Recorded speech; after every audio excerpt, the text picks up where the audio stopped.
Excelentíssimo senhor presidente desta sessão, senador Antônio Anastasia, excelentíssimas senhoras senadoras, excelentíssimos senhores senadores. Como único parlamentar na presente legislatura, que teve a honra de ser presidente da República, acredito ser meu dever dar testemunho pessoal da experiência que tive como comandante em chefe das Forças Armadas e como senador da República agora, externar minha posição sobre o projeto de lei de reestruturação dessas mesmas instituições.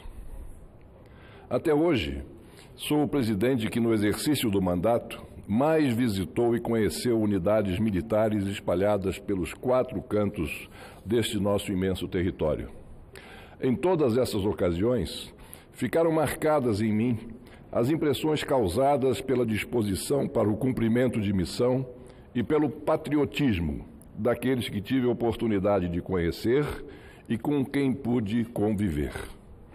Desde um jovem tenente, à frente do pelotão na distante Surucucu, situada nas bordas das nossas fronteiras ao norte, passando pelos comandos aéreos e navais, integrados por outros jovens e comandados por experientes oficiais generais, até os meus ministros das 3 forças e o ministro-chefe do Estado-Maior das Forças Armadas. Aprendi, ainda nos tempos de escola, a valorizar os nossos militares. Prova de seu respeito à democracia foi dada pelos comandantes nos conturbados momentos vividos pela nação nos idos de 1992. Nesse brevíssimo relato, busco enfatizar, em função do conhecimento que tenho por dentro do papel por elas desempenhado, sua importância para a identidade nacional e a abnegação de seus integrantes em favor da grandeza da pátria. Daí trazer hoje a este plenário também a minha visão de senador da República sobre o projeto de lei de reestruturação das Forças Armadas. Considero a iniciativa, senhor presidente, necessária e oportuna. Mesmo com a atualização remuneratória, dará importante contribuição para o esforço fiscal que somos chamados a fazer, com uma economia de mais de 10 bilhões de reais nos próximos 10 anos. A reorganização das carreiras militares é uma medida de há muito, devido às organizações que nos últimos anos vêm amargando dificuldades, tanto na questão dos soldos, passando pelo reconhecimento de seu mérito e chegando à ausência dos investimentos necessários para adaptarem-se aos grandes desafios que a ordem internacional nos impõe. A gravidade do cenário atual requer sacrifícios por parte de todos os brasileiros.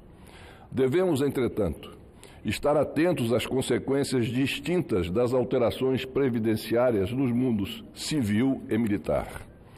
O princípio da igualdade impõe não apenas tratamento igualitário para os iguais, mas também tratamento distinto para os desiguais, na medida de suas desigualdades.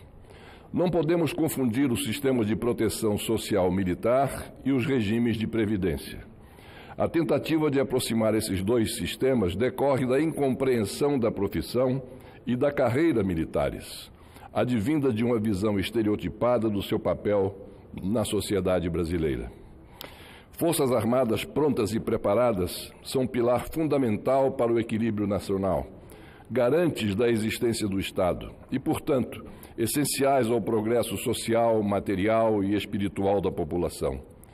Mesmo ao observador mais desatento, é reforçoso reconhecer sua importância para a consolidação e manutenção da unidade territorial do Brasil, a garantia da democracia e da ordem constitucional inaugurada em 1988 e a defesa do mar territorial, das fronteiras e do espaço aéreo do nosso país.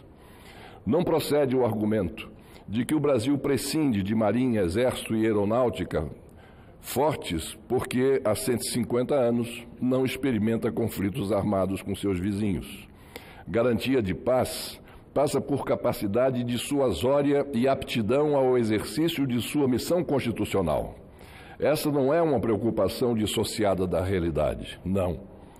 Diante da gradual retomada da centralidade de variáveis geopolíticas e do agravamento da concorrência internacional pelo poder, é uma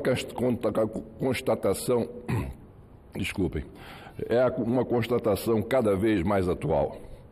As Forças Armadas são a retaguarda da política externa. No nosso entorno estratégico, se até recentemente era possível considerar a América do Sul uma região pacífica, hoje ela parece ser tratada pelas grandes potências como um laboratório para disputas hegemônicas.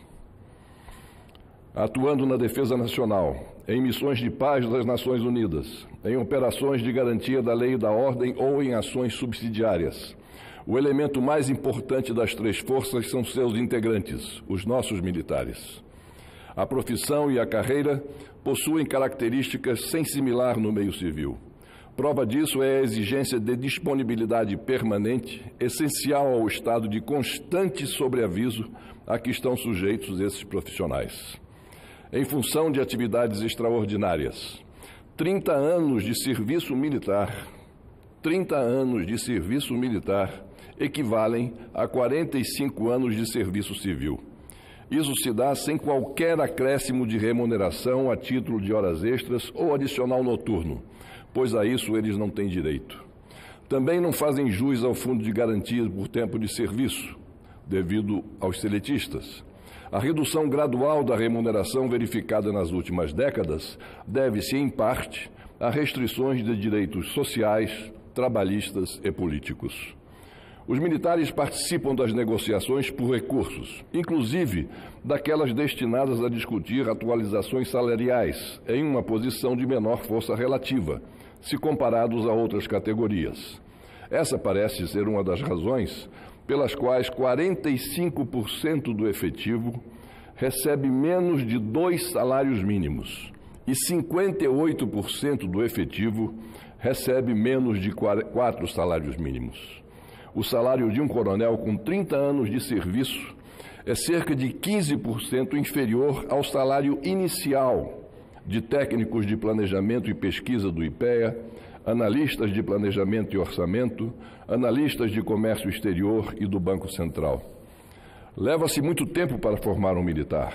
A atividade é sacrificante e exigente por natureza, pois destina-se à preparação para a guerra, a mais grave situação de crise que se pode imaginar. Hierarquia e disciplina são bases constitucionais da organização das Forças Armadas e implicam sujeição total de seus integrantes à cadeia de comando, ainda que a ordem recebida coloque em risco sua vida. A morte em conflito não é acidente de trabalho, é uma possibilidade real, concreta e cotidiana, que decorre diretamente do cumprimento da missão constitucional.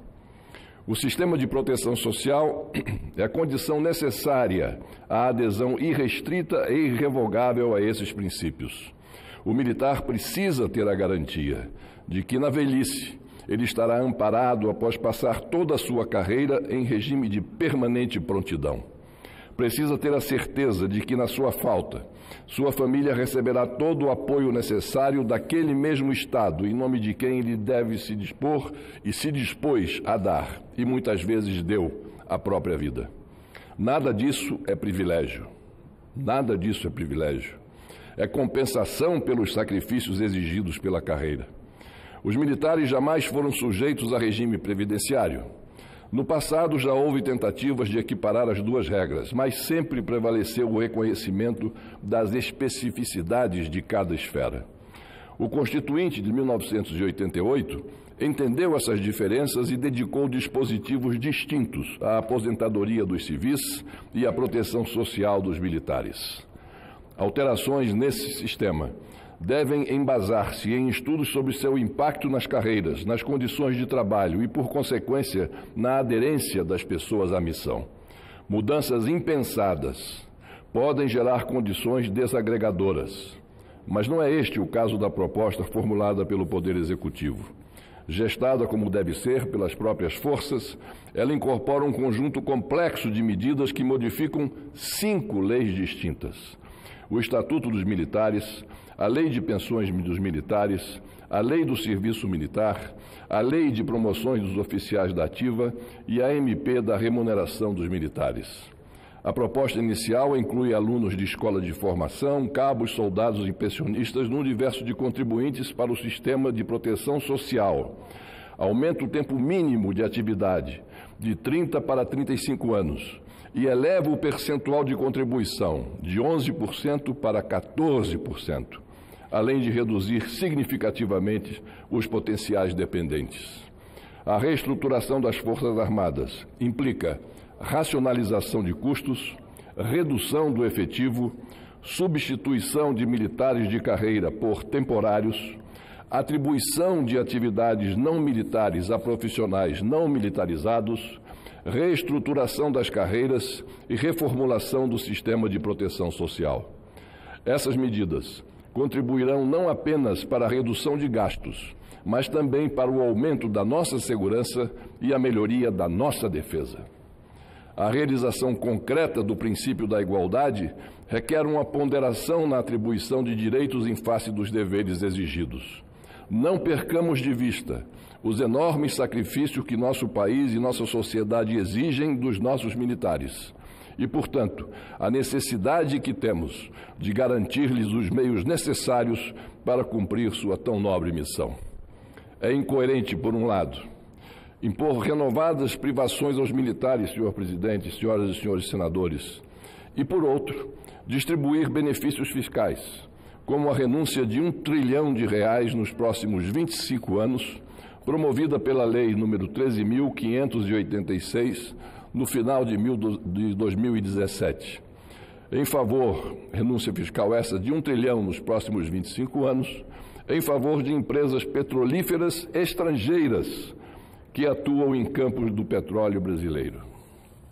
Forças Armadas prontas e preparadas são um patrimônio dos brasileiros, construído ao longo de séculos. Sua manutenção em condições aptas a proteger o território, a sociedade e as riquezas nacionais é mais que uma política pública. É uma obrigação dos dirigentes maiores do país em benefício do conjunto da população. Senhor presidente Antônio Anastasia, senhoras e senhores senadores, como homens e mulheres públicos preocupados com os destinos da nação, é nossa responsabilidade prover as condições necessárias à proteção do Brasil. O Congresso Nacional precisa debruçar-se detidamente e com espírito desarmado sobre a proposta de reestruturação das Forças Armadas. Porque, senhor presidente Antônio Anastasia, senhoras e senhores senadores, e aqui concluo, defesa nacional definitivamente não se improvisa. Muito obrigado a Vossa Excelência.